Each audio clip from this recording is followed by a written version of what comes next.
Tree Talking Time is brought to you by Conkeys Outdoors. Get all your hound hunting needs at conkeys.com. Welcome to Tree Talking Time, where we talk all things tree dogs, from the smallest feists to the largest hounds, treating squirrels to bears and everything in between. And from time to time, we might even run a little fast game.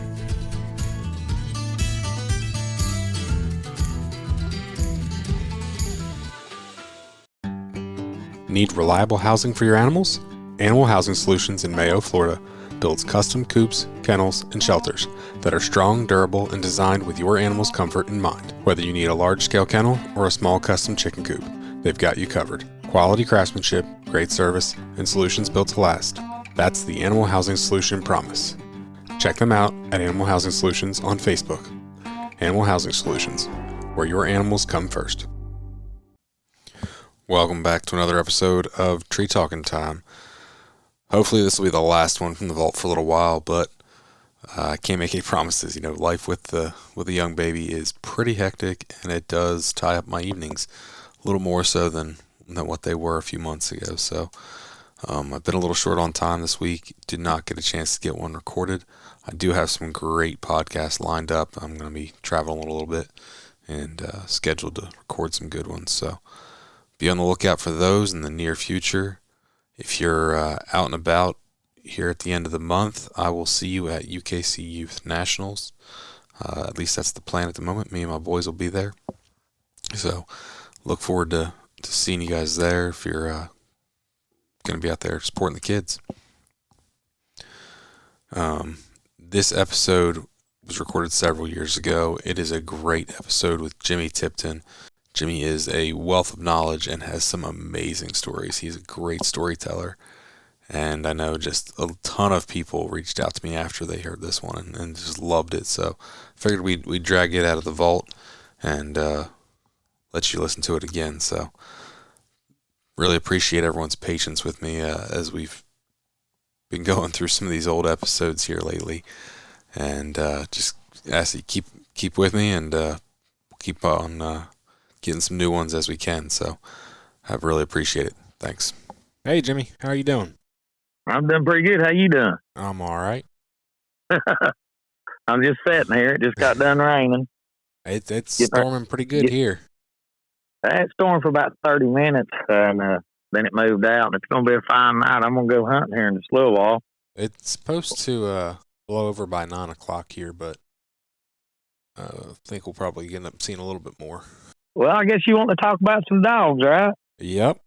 Well, where you want to get started at? I heard you have a lot of good stories. At least that's what Dale told me.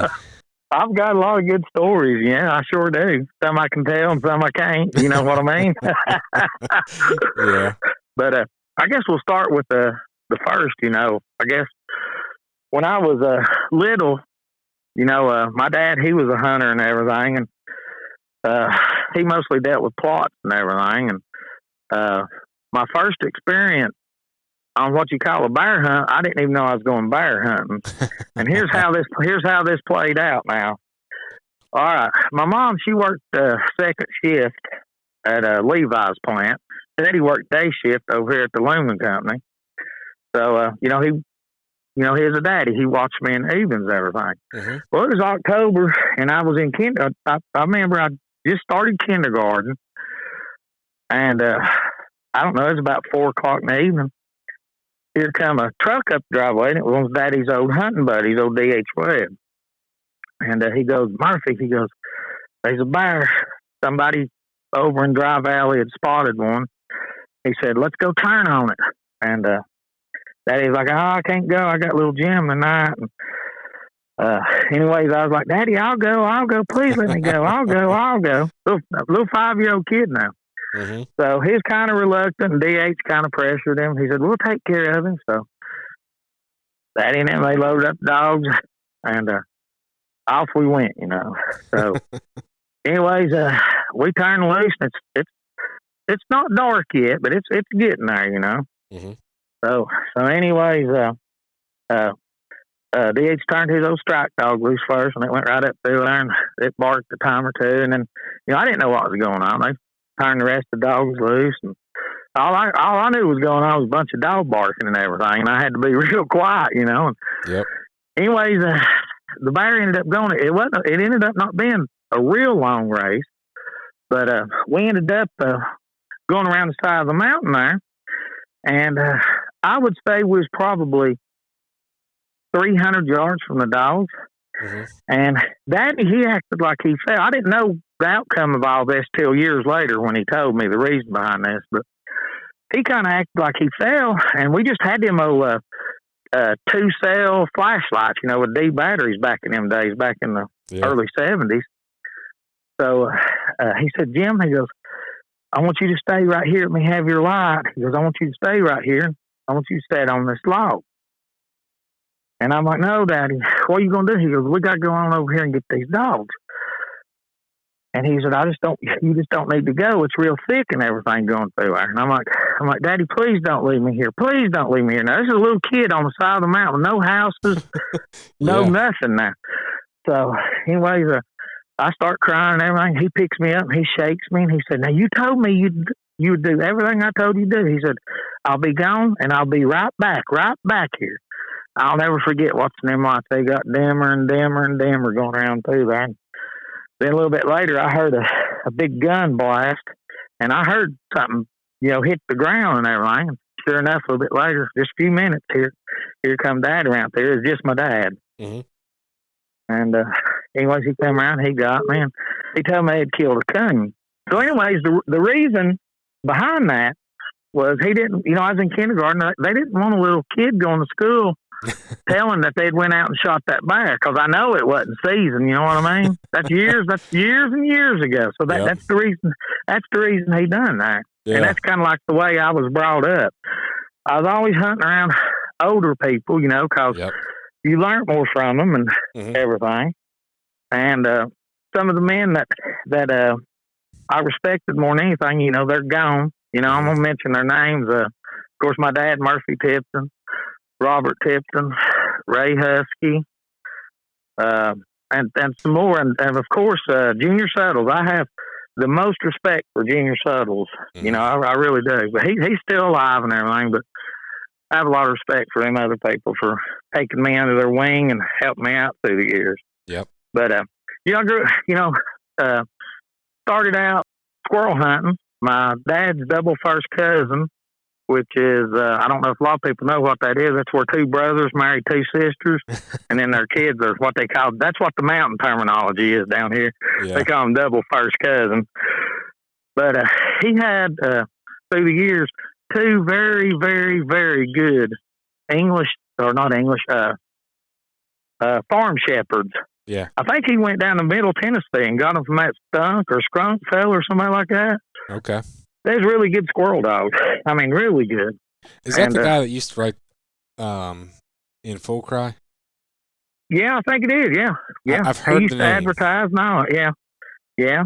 I think he's dead and gone now. But I'm sure. But anyways, those were some fine squirrel dogs that Robert had. But you know, my favorite was always hunting of a night. Mm-hmm. It didn't matter whether it's coon or bear. It's just the thrill of going of the night. That's when the predators and, you know, the dark. You know what I'm saying? Yep. I just always enjoyed that. But then the first Stevens Mountain Cur I ever seen, we'd heard about it. We'd heard about that man named Junior Suttles. Mm-hmm.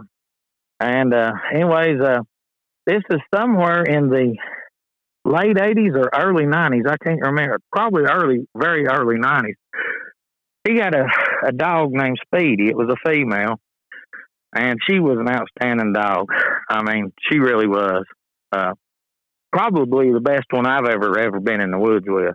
She just had brains, and we killed all sorts of bears, and Junior especially with that dog. She's just a good dog. And he, through the years, he had several more really, really good Stevens dogs. Mm-hmm. But the first one that I ever got that was a puppy and not a older dog was I got from Jim Brewer up in Townsend, and I called him Strut. And boy, he turned out to be a really, really, really good coon dog. And he's really the one that won my heart over and just made me really like them Stevens curs. Okay. Uh, they're their personalities are all different and everything, Mm-hmm. but I just really like them. They seem to hunt more closer. Yeah. I don't want to just turn. I live down here in the mountains. I don't to go coon hunting or something. I just don't want to turn a dog loose and then it go a mile to find a coon. Yeah. I hunt some smaller patches of woods and stuff, and well, I don't want my. Hang on one second. Let's explain where you live. I mean, we've talked about it because we've talked the other day, but for the listeners, you live in southeast Tennessee, and exactly, and it's pretty thick and rough down there.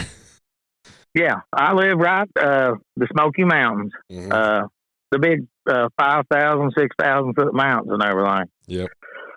And I actually live in a little town called Friendsville, Tennessee, which is about 20 miles southeast of Knoxville. That's where I live. But it's the terrain is, I mean, you just don't want a high-powered dog like you see in these competitions and everything that's going to go forever just to find a coon. You know what I mean? I want my dogs to hunt 300 yards, and if it ain't found the track in a few minutes, come back to me. We'll keep, and it's all walk hunting. I just don't go somewhere and turn my dog loose and stand there and wait to go to the tree. Yeah.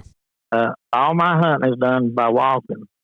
Now, the years when I bear hunt, I take my 4-wheeler and I got a dog box for it and everything, and we've through the years we've had a lot of success hunting up there in Sevier County. I'm sure there's all kind of bear up in Sevier County. Oh yeah. I mean, you see them on the news all the time. Yeah. Well, back in the 90s, we used to hunt up there off Ski Mountain before it got all developed like it was. Okay. I mean, just right there above Gatlinburg. So I mean, the dogs, a lot of times they'd get over into the park on us and everything. And back in the day, I can remember not having tracking collars and everything. And, nowadays I would never even turn my dog loose without a tracking collar on it now. I think most houndsmen are the same. I started out with, the old beep, directional beep, wildlife material collar, which I still run when I bear hunt. I still put that on in addition to the GPS. But I was one of I guess, of all the people I know down here, when Garmin first come out with that GPS, I think it was a DC 110 or 220 was the collar or something like that. But the collar actually had like a harness deal, and the antenna actually stood up on the back of the shoulders, kind of. You know what I mean? Yep. I'll never forget. I was going hunting 3 old men one night. Junior was one of them. First night I had that thing. We turned loose, and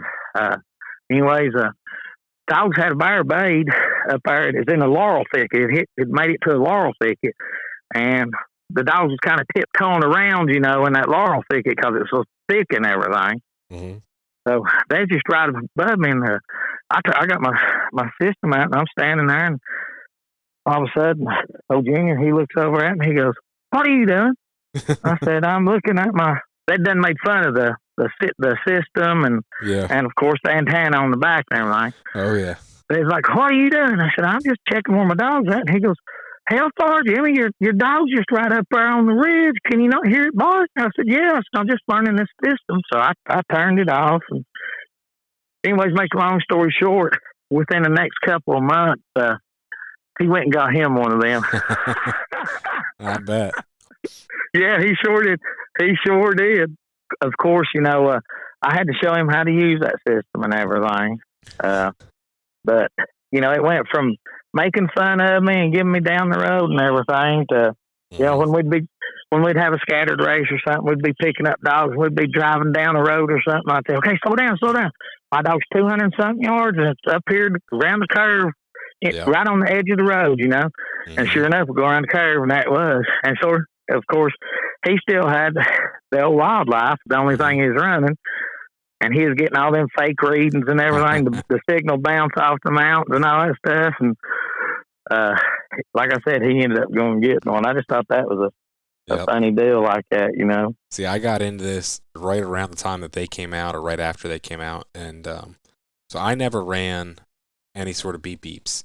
And the only time I've ever hunted with anybody that was all they had was I was in college, and I was hunting with a friend of mine, his cousin, and we were hunting. He had pair walkers, hunting southeast Ohio. So I mean, it's rolling hills, starting to get kind of foothills of the mountains, and they got in some holler, and that thing was signal was bouncing all over. We were driving all over trying to find them dogs, and finally he took us back to the house, and he goes, it's going to be a long walk, boys. So he's like, I won't make you guys do it with me, because he's like, I'm pretty sure I know where they're at, and he's like, it's going to be a while. So he dropped us off, and he went walking down the one holler, I guess. He's like, there's only one place they can be now, because we went everywhere else. You eliminate places, yeah.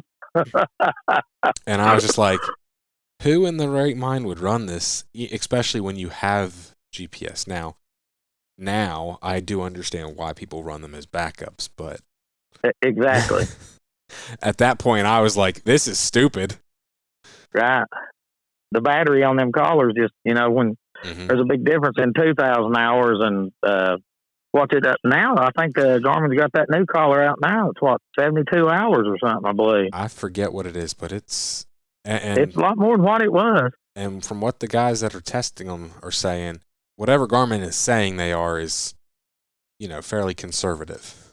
They've kind of pushed them, and they've lasted pretty long. Right. That's what I've heard. I actually know somebody's got one, and he was telling me, he said, man, he goes, I know it went 96 hours. Mm-hmm.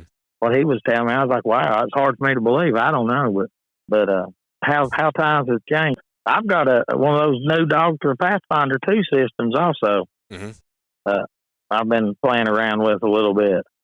But I've talked to some people that really like them. I have never used one. The jury's still out for me. The battery length or life is not near up to what the Garmin's is. Okay. But I really like it. The screen and the graphics on your phone, it just, oh man, it's really nice. Yeah. I don't know. I've not really tested it. I think I've been 3 or 4 times with it. And I'm going hunting here in just a little bit. But I'm taking my Garmin tonight. Yeah. Now, the one guy that I was talking to, the first time I've ever seen one, well, first and only time I've ever actually hunted with somebody that had one, and it was at a competition hunt, and he's like, yeah, I just go in, I download maps for the area, just kind of around the area that I'm going to be hunting, so that way I have maps. If you don't have cell service, yeah, you've got it, yeah. And you don't have to hook it up to the computer to do an upgrade on it. You just do it on your phone. Yeah. He spoke very highly of it. I had never used one, so I didn't know. Right. But I sure like the Stevens little cars. I've had them for 28 years or something like that now. Okay. Dale said you were a hard hunter and you'd had them for a long time. And for everyone listening, Dale is the president of the Stevens Breeders Association, and he is the one that hooked me up here with Jimmy. Right. Dale, he's a good guy. He sounds like a super great guy. Like, we had a great conversation, and we're going to try and get some more Stevens people on here because he knows everybody. Yeah, Dale, he does. He's got the personality and everything to be the president. He's a good guy. I mean, I have nothing bad to say about him. I mean, he's a friend. I mean, I talk to him probably about once a week on the phone. Sometimes we don't even talk about dogs or none of the club business or nothing like that. We just talk about stuff in general, Okay. Are you any sort of officer or of the Stevens Breeders Association? I'm actually the vice president. Okay. Yeah, let's go around, yeah. Yeah, I'm actually the vice president. They elected me last year. Very nice. So I remember the first time I went to a Stevens hunt was in the mid-'90s, and I didn't even have a Stevens dog at that point. Okay. But I went with some of the people up to Owensboro, up there when they used to have the fowl hunt up there. Okay. And like I said, when I got my first one, and it started really turning it on, I liked the way it hunted and everything. And since then, I've had many of them, There for a while, it's been about, I don't know, about 4 years, 4.5 years, 5 years ago, something like that. I come up with my first hell scare I'd ever had, which it turned out being a scare, but during this time, I kind of got sad and depressed and everything, and I was actually going to get out of the dog business. Mm-hmm. You know, I was down to just 2 dogs, and I was actually going to get out of it. And then I went to the doctor for like the 5th or 6th time. Anyways, it turned out to be a false flag, you know. So Mm-hmm. I started feeling a little bit better and everything, but I wasn't gonna get back into it. And then just one night, I was in bed. It was about 9 o'clock. Phone rung, and I picked it up, and it was a man from South Carolina named Sam Dubose. I'd never talked to him, never met him before. You know, he told me, he goes, Jimmy, he goes, I'm not going to beat around the bush. He goes, I've got a litter of puppies out here, and he goes, your name's on you know, on the sire and the dang, you know, Mm-hmm. on the in their pedigree on both sides. He said, "Would you be interested in one?" And I told him, I said, "No, Sam, I'm going to get out of it and everything." And anyways, I talked to him a bit longer, and I hung the phone up. And then, heck, I couldn't sleep that night. I tossed and turned, and I swear to you, the next morning on my 7 o'clock break, at next morning, I called him up and got him out of bed and said, "Sam, you still got them? You still got one of them puppies?" And he said, "Yeah, I do." And I said, "Well, I'm going to buy it from you." I said, "Let me go look at the vacation calendar, and I'll figure out when I can get a day off, and I'll drive over and pick it up." Nice. And this turned out to be Clyde, and I really like him. He's still a young dog. He's like just turned 3, I believe. Okay. And so I'm back into it. And then not long after that, Dale called me up. I'd never spoke to him. And he was like, "Jimmy," said, "you ought to think about joining back up with the club." Said, "We need some people in here hunting that are hunters, you know." Yeah. And so I did, and I guess that's the best thing ever happened to me, you know. There you go. They always say God works in mysterious ways, and that was a mysterious way, you know. Because I was content. I really was. I thought I was content, but I got back into it. But it's been a good long haul, you know. Mm-hmm. As far as the big game hunting with the Stevens dogs, back in the late 90s and early 2000s, there was all sorts of people around here there was 3 or 4 bunches that's all they ran was Stevens. Really? And then, yes, and then there was other people, you know, just had them mixed in their pack, you know. Mm-hmm. And what it was, there was apparently Jim Stevens had a male dog that his name was Rowdy, and that dog throwed out some tree dogs, and that was the line of dogs, or you know, the strain of the Stevens dogs that we really liked. Okay. Was the Rowdy bred dogs. It seemed like when he bred it to Mandy Joe, and then he to Cricket, I believe it was. I'm pretty sure that Speedy was out of Rowdy and Cricket, and I think the Brewers had Wendy. I think Junior went up there and ended up getting a whole litter from Jim Stevens out of Rowdy, and I think that's where they got the Wendy dog from. And I'm not sure, but I'm pretty sure. Okay. And I think Hooch might have been in that mix. But I tell you what, when Junior had that Hooch and Speedy, oh my gosh, that was a strong pack of dogs. Mm-hmm. Them 2 dogs there could fly. They could move a track, buddy. You know, I mean, just it's like this, you know. You got a skinny man that's in shape and a fat man. Who's going to get to the top of the mountain first? Skinny guy. You got that right. He's going to, yeah, and that's how them Stevens dogs was. And it still is today. It's just, you know, that the Clyde dog I've got, he's the fastest little dog I've ever had. He has won at the Blount County Bear and Boar Club, the dash race, like 5 of the 6 times I've entered him in it up there. Mm-hmm. I mean, he's really fast. And I took him last year. I knew where a bear was, had been using, and I took him last year and turned him loose. And as far as I know, that's the only bear that he's ever smelled, and he treated that thing. Nice. And yeah, he wanted to quit it at one time, and I hissed him back on it. And he went back in there, and the next thing you know, he started treeing. It was a hot day, and it was actually about this time of year last year. Okay. But I need one more dog, and I would like to. I'll probably start dabbling a little bit more back into bear hunting again. Mm-hmm. When did you get out of bear hunting with your Stevens? About 5 years ago, maybe. Okay. Yeah, after about a 20-year run of it. Mm-hmm. You know. During that time. During that Go time, ahead. the 20 years you were bear hunting, were you bear hunting and coon hunting, or just bear hunting your Stevens?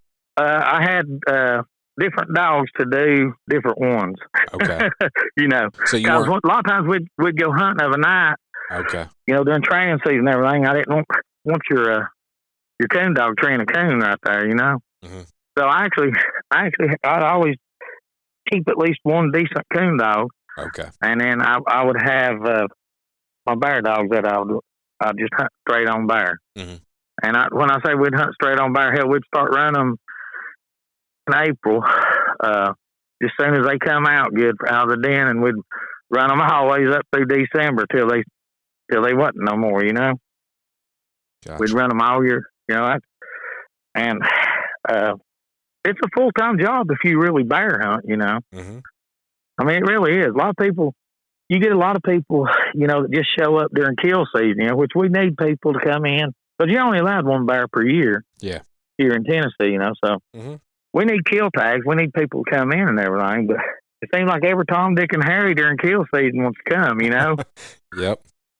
I mean, it really is, you know, mm-hmm. which it's good. It's good for the sport and everything, but you know, they don't see the work going on and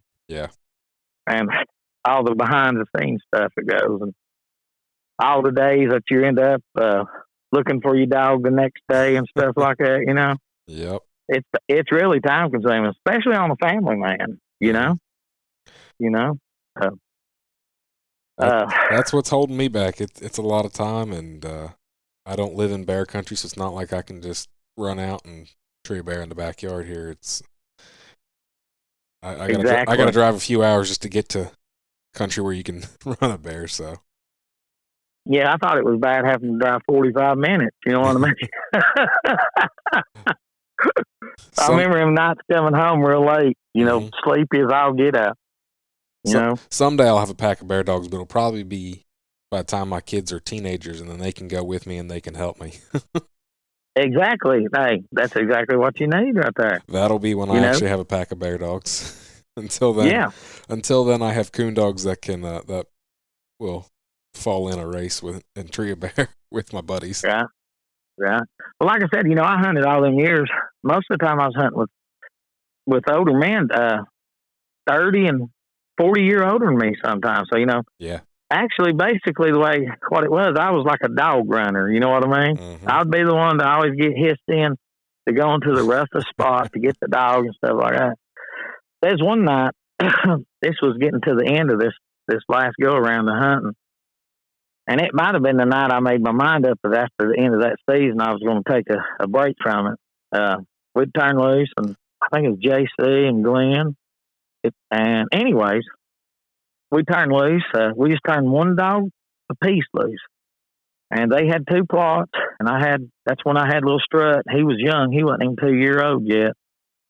And anyways, this is before the GPS cars. Now we all still just had the beep stuff. Mm-hmm. So the dogs got out of hearing on us, and we knew the direction they was going. But like you said, we drove over one end of the mountain, eliminated that, and drove over here. Make a long story short, I ended up walking up to the top of a ridge there off the road, and I could hear the dogs, and they was way back in a place called the Doubles, which we didn't have permission to be in. Oh. And so we ended up. I got on the radio and I called and told them old man, and I walked back down to the truck, and then we drove around a little ways, and then we had it's probably a 2-mile walk into the dogs. Yeah. So we slipped around that dude's house and got by it, and then we get to the final climb when it's straight up the mountain to where the dogs are treeing at. So at that point, them old man said, "Jimmy, you just shoot on up there, secure the tree, and tie the dogs." And they give me he gave me a lead. I had my lead, of course. Mm-hmm. Anyways, I went up there, and as I was going into the tree, I could hear the bear, chomping its teeth, snapping them and making that blowing that noise like that. Mm-hmm. So I get up there, and it's a big, humongous oak tree, and about 15, 18 foot is the first big limb, and it's sitting there humped up. So I get up to the tree, and I catch my dog first, and I tie him up over there by himself. And while I'm standing there at the base of that tree, I'm trying to get that one big old plot on lead. And all of a sudden, the dog started raising, came barking. About that time, I just felt air just come right by my ear. And I turned my head and looked. And that bear had come down head first and had swooped at me. Ooh. And just barely missed me. You talk about squalling like a wildcat. But I jumped up on the hill. I squalled. Anyways, about 20 minutes later, JC and him, bear fight, it goes back up the tree. JC and them get up there, and they're like, what? We thought you was hurt. And I said, I was just about killed, JC. That was a big bear. It's probably about a 350-pounder, too. Mm-hmm. Yeah, we left it in a tree. It was just training season. Mm-hmm. But it was a good-sized bear, and that thing would have killed me. They'd have got up there that tree, and I'd been laying there probably with my head decapitated. Yeah. I did. I'll never forget, I was staring eyeball to eyeball with that bear for a split millisecond. When I turned I felt, like I said, I felt that air come by my ear. Mm-hmm. So, it was that close. So, after that, the moral of that story is you better stay on your toes when you go to the tree. Yeah. Mm-hmm. I thought the bear was treed secure and humped up there, and the dogs was telling me, it's coming down. But I just reached to get that one dog again, and while I was trying to get it on the snap, that's when that happened. Mm-hmm. That's crazy. Yeah, you can get in all sorts of predicaments, Oh, yeah.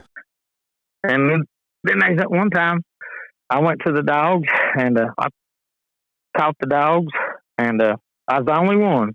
Old man was up there in the road, and anyways, as I was pulling them away from the tree, it was steep as I'll get out, and it was right at the end of like a laurel thicket. All of a sudden, I was kind of dragging the dogs away from the tree, and I thought they were starting to lead off, for me. And mm-hmm. All of a sudden, that bear jumped out of that tree, and them dogs heard it. And, buddy, I had that old man had given me a lead. It was a piece of rope with 3 dog snaps on the end of it, And I bet that thing was 72 inches long. So I had it wrapped around my wrist. And when them dogs jumped, they got me off balance because seemed like I had 3 plots and 3 Stevens dogs I was trying to lead at the same time. Mm-hmm. Down the mountain we went. I'm talking dragging me just as fast as they could go over the way that bear had went until they run my right shoulder into one of the laurel trees that was coming up. Oof. And, oh, gosh, yeah, man, it hurt me like crazy. And I said, man, I'm going to have to quit doing this. I said, these old men, they're going to kill me. They're going to get me killed up here. Yeah. Mm-hmm.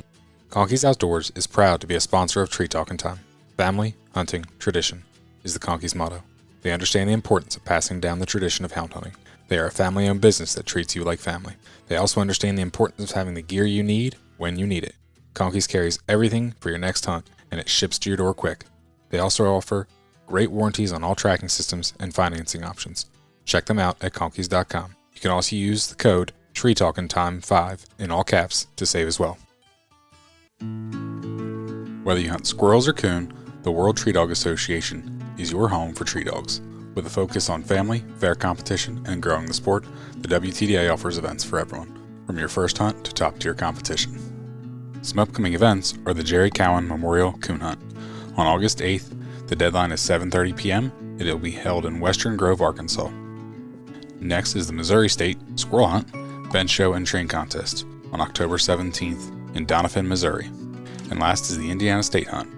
The Coon Hunt is Friday, October 23rd. The Squirrel Hunt, Bench Show and Train Contest are Saturday, October 24th in Brookville, Indiana. If you have any questions about any of these events or hosting your own WTDA event, call Kevin at 870-204-4829. What else you want to yak about? I want to know a little bit more about these Stevens dogs that you had. Like, how big that were they? How'd they hunt? Okay. All right. That for the first 2 or 3 generations, most of the male dogs was probably between 36 and 40 pounds. Okay. Every once in a while, you got one just a little bit bigger. You know, Mm-hmm. When I say a little bit, 45 pounds. I've never had one that weighed over that. Okay. They've got a good nose. You know, it depends on which strain you get into. Mm-hmm. Some of them that are hotter nosed, like the squirrel dogs and stuff like that. Yeah. But like I said, we always favored that rowdy line. And you know, it's been, gosh, I guess 30 years since that dog's even been alive. So everything's kind of bred out of that. Yeah. You know, but sometimes we get an off-colored one. You know. What is an off-colored one? Well, our breed standards, they have to be predominantly black with some, you know, they can have white points. They can't be over like a third, have more white on them than the black. You get what I'm saying? Yep. And then we get some off-colored ones. Sometimes they'll come out a buckskin color. Some of them will come out, they'll look like a bird dog, you know, like a Dalmatian. Okay. I've seen that. So you can't register them. Gotcha. Because of the breed standard. But you know, I had one once that looked like a German Shepherd, except for its head and the hair on it and the color of it and everything. The length of the hair. That's just some of that old stuff, you know, when they was coming up with them dogs. You know, at one time, the Stevens Mountain Curs was part of the Mountain Cur Breeders of America. Yeah. You know, Hugh Stevens was the first vice president of the Mountain Cur Breeders of America Club, and I think it was like 56 or something like that, 1956, something like that. And in 70s when they broke off and become Stevens Breeders Association. Mm-hmm. So as far as the hunting characteristics and styles, you know, some of them, I know some of Dale's dogs, they like to go yonder. You know what I mean? They're going to go out and get a coon, you know? And me, myself, I hunt the mountains here. And like I said, I like the ones that 300 yards and be gone 15 minutes from me. And, hey, check back in with me. You know what I mean? That's what I like. You know, sometimes I'll catch them. We'll go to another spot. And sometimes I just keep walking like I normally do. Yeah. But that's how they hunt and everything. Mm-hmm. You know, just I guess they're a medium hunting dog. No, I understand. But you know, and it's like everything else. You know, that's why there's Fords and Chevrolets and Toyotas. Not, you know, what makes you happy might not make me happy. Exactly. You know what I'm saying? And there's good and bad in all dogs. That's kind of what I'm doing with these podcasts. And here lately, I've been talking a lot of, like, I guess the way I should say it would be lesser known cur and feist breeds and stuff like that. And, you know, it's not necessarily the most mainstream stuff. So, and that way, so people have an understanding of what they are, how they hunt, and you know, talking to people that have different lines of dogs. So it's like, okay, your dogs hunt like that. Well, maybe next time I'll have, you know, somebody like Dale on who's got Go Yonder Stevens, you know. So that way people understand what's available within the breed. Right. Like I said, these dogs you can hunt just about any sort of tree game with them, you know. Mm-hmm. From your coon, your bear, to your squirrel. You know, Don Page and them out and they hunt mountain lions and bobcats and everything with them. Yep. You know, I mean, of course, you know, I'm not familiar with hunting out west like that. Mm-hmm. You know, I don't know if it takes a different kind of dog with a different kind of nose, or, you know, here in the Southeast, I've been told by some people that was pretty big in the competition hunting and everything, that here in the area where I live, it's harder to train a coon dog than just about anywhere else in the United States. Okay. Due to the terrain, for one, mm-hmm. and then you would think that the humidity being so high and everything would make the track stick around longer, but they seem to think it don't, you know. Hmm. But I guess mostly it's got to do with the terrain that we've got to hunt here. Yeah. You know, when I go places that's flat, like when I go up to Indiana and Kentucky and places like that to hunt, I'm in hog heaven up there, because it's flat, and down here you can turn loose and you can make one tree, and you're just about busted. I mean, if you got to work the next day, you ready to get back to the truck and get home. You know what I mean? Mm-hmm. I mean, when you totally physically exert yourself with just about everything you've had, mm-hmm. and I've done that many times climbing these mountains, getting to these dogs, and then you got the part of getting the game out when you kill it. Mm-hmm. Then that's a whole different ball game there. That's where all them people that show up during kill season come in real handy. Yep. Yeah. I mean, sometimes we hook if we can get a truck.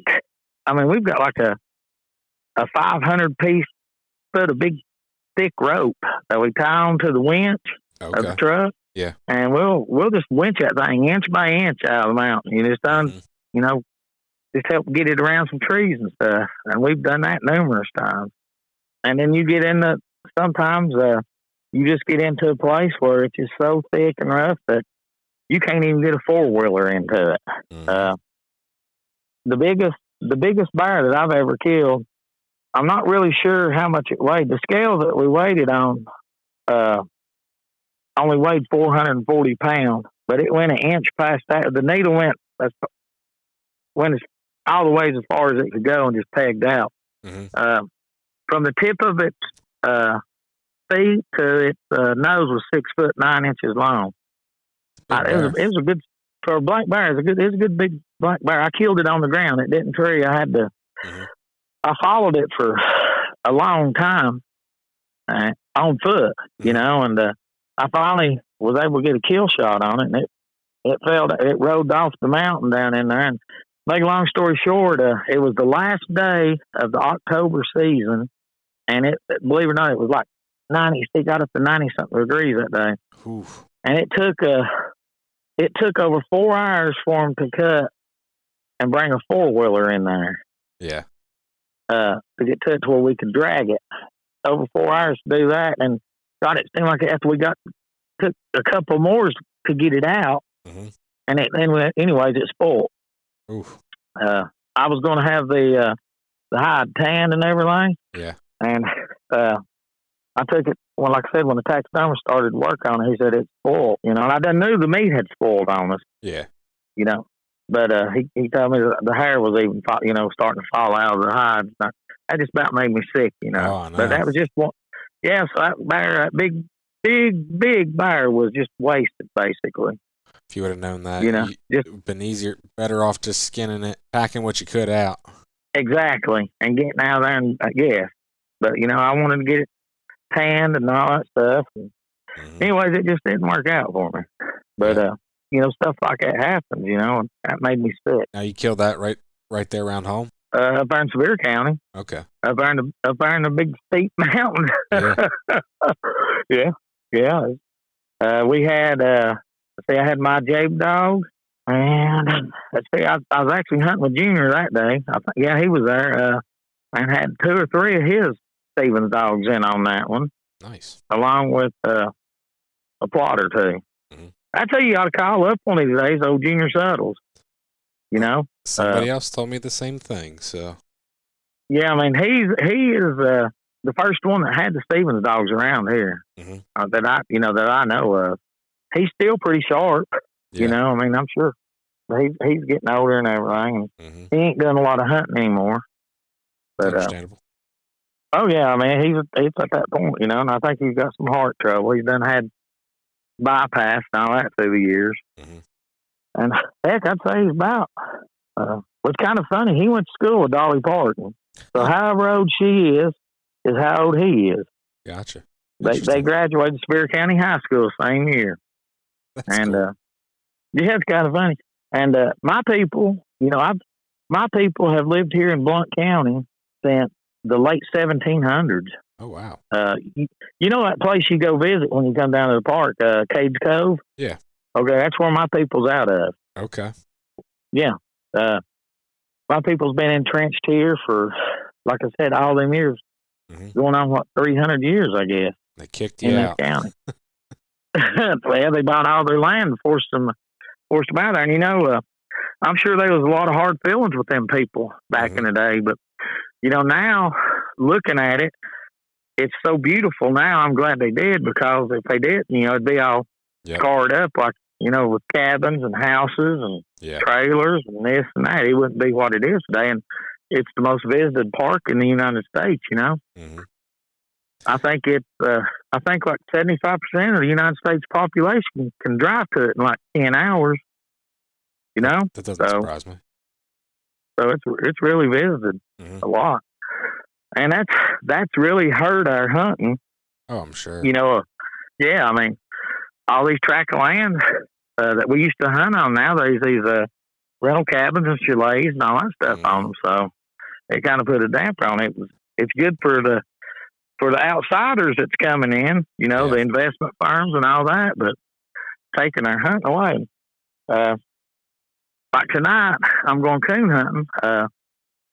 Tennessee's coon season on private land, it actually opened up July the 1st. Okay. That's just on private land. Mm-hmm. But I do a lot of my coon hunting down on the Tennessee River. There's some TVA land, and I've got like 3 or 4 places I go. It's TVA land. Okay. It's not steep, but it's got a good walking road system and trail system, and that's where I like to coon hunt at. But talking about the stuff that the Stevens dogs can run, they can be some outstanding hog dogs. Okay. I'm telling you, they can. I mean, they're not going to be a catch dog or nothing like that. Yeah. But they could be a great strike dog and just straight out, just baying it, but they're not going to catch, Mm-hmm. As far as bear hunting, I don't want my dogs to go in and bite the bear, unless it's a running away from them. I just want them to harass that thing, keep getting in front of it, just working it and harass it to make it climb a tree. I don't like paying them vet bills. But so you're not one of those people that wants a super gritty dog, huh? No, I don't. I don't want a super gritty dog. For one, if you get that real super gritty dog, he's not going to last too long. He's not going to be super gritty too long. If you actually get out and you hunt him, I mean, he's going to run into his match at some point. If you've ever been around a bear being bayed up by a pack of dogs on the ground, when a lot of times you get some dogs, they'll bump into a dog or something like that, and then that dog will turn its head, and that's when the bear pounced on it. Yep. They know when a dog's not looking. When they see that, they'll get after it. And then that one little bit of hesitation, can cause you a big vet bill or kill your dog. Yep. As far as hunting in the summertime and everything, you got to worry about them dad-burn poisonous snakes, Oh, yeah. I've spent a small fortune through the years on my dogs getting snake bit by copperheads. Oof. And rattlesnakes. They get bit by rattlesnakes, they're just about done. Mm-hmm. I mean, a lot of times that rot, they can't stop that rot and everything. The copperhead, if you give them some Benadryl and watch them real close, that swelling will go down within 48 hours anyway. But God, they'll swell up and look something terrible. I've seen some pictures of dogs that looked absolutely terrible, and you would just think that they were goners, but they come out of it. Yeah. I've been hunting, and dogs be tree, and there'll be a copperhead right there at the base of that tree, and would have to burn one of the dogs. There you go. Yeah, every dog around that tree got bit that night. And needless to say, your hunt's over. Of course, you're at the tree, getting them off the tree, and then you're just about nearly carrying your dog out by the time you get back to the truck with it. It'd be limping or just depending on where it's bit at. Mm-hmm. Most of the time they get bit between the ankles was from the ankle up to about, I guess, where the kneecap would be on it. Okay. That's most of the time. That's where they get bit at, in that area right there. And but I did have a dog get bit one time up in the neck. Ooh. And yeah, and let's see, I think that was a dog I had called Storm, but he just about didn't make it, buddy. I mean, Yeah. he swelled up something bad, and I hate that. I get, like I said, these little Stevens dogs, they got a personality, and they become your friend. Mm-hmm. And I guess what I'm saying is I get too attached to my good ones. You know what I mean? Oh yeah. I really do. I get my old ones that's been good to me. I give them what they call full retirement. Mm-hmm. I like my old Jabe dog. He's 15 out there. Dang. He's about at the end. I mean, I don't hunt him no more. He's on full retirement. I let him run loose a lot here at the house, and he just lays around. But like tonight, when I go hunting, I will have to tie him up. Yeah. Yeah, because he'll try to come with you. Yeah, he'll start trying to come with me. Mm-hmm. There, when I first got Clyde, I thought I'd try to. I took Jabe a few times, thinking Jabe would try to help him out hunting and everything. That's when Clyde was really young, and mm-hmm. he'd just start pulling up a tree. I think he'd get tired, and then he'd just start barking trees. And that's what old dogs do. Yep. Some of the ones I've been around, but some of the people, they get into selling their dogs and all that stuff. I'll sell puppies and stuff like that, and I've sold a couple of young started dogs through the years. Mm-hmm. But as far as selling, I basically just raise them for myself. You know what I mean? Yep. And I've got a little female. She's actually in heat right now. She's back in the lockdown pen. Next spring, I'm going to breed her. Okay. And it'll be the first litter of puppies I've had in about 6 or 7 years, maybe. Oh wow. Yeah. So things are looking up. That's good. Yeah, things are looking up. Hopefully, I'll have the next generation coming on. Mm-hmm. Now, is your female a coon dog? She's young. Okay. She ain't what you call a coon dog. She's a wannabe. I mean, some nights she does good, and then some nights not so good. Okay. She's not 2 yet.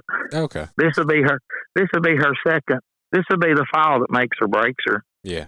I'm looking forward to that. No, yeah. I know exactly what you mean.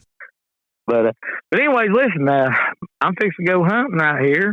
Is there anything else you want to touch base on? Hope I've answered some questions for you. Yeah, no. I like I said, I like the old stories, and that's pretty cool about the story when you were 5. Yeah, I mean that's a true story. That is a true. My dad picked me up and he shook me, and then he was a daddy. He took his hand, put by my head, and pulled it to him. He said, "Son, I'll be back. I love you. I'll be back. Mm-hmm. Just trust me." Well, it's just funny. I have a 5-year-old right now, so as you're telling that story, I'm imagining my son. And I'm yeah, there is no way I'm leaving my kid on the side of a mountain. He would not sit there. He would be freaking out. Yeah. Well, I was raised in the mountains and everything, Mm-hmm. So we lived the first part of my life, we lived up in Townsend off of what they called Little Mountain, just right on the side of the mountain. That was Daddy's old home place and everything, where Mm-hmm. Papa lived and all that. And I was always, when I was real little, I can't remember this, but when I was 3, I took off through the woods and was gone all day. They ended up getting the police and fire department up there searching for me. Holy smokes! And I just went up on the mountain, just walking around and just doing whatever a 3-year-old does. And I mean, I wasn't crying or wasn't lost or nothing like that. I actually went up. We had a spring box on where we got our water at. We had a pipe that probably went 500 foot to the house that filled up the holding tank. Mm-hmm. And Daddy would take me up there with him when he'd go clean it out. Sometimes they'd get some leaves in it or something like that, and Mm-hmm. he'd just take me with him. And that's where I went to that day. Okay. And I was gone several hours. And boy, I'll tell you what, they was happy to see me, buddy. I got scolded for that. I can barely remember that, but it's just the way I was brought up. Yep. But anyways, listen, my hunting buddy just showed up, and I'm gonna call these dogs up, and I might send you a fresh video tonight. Sounds good. I don't know.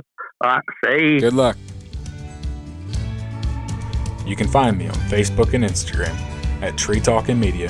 And until next time, keep 'em talking in the timber.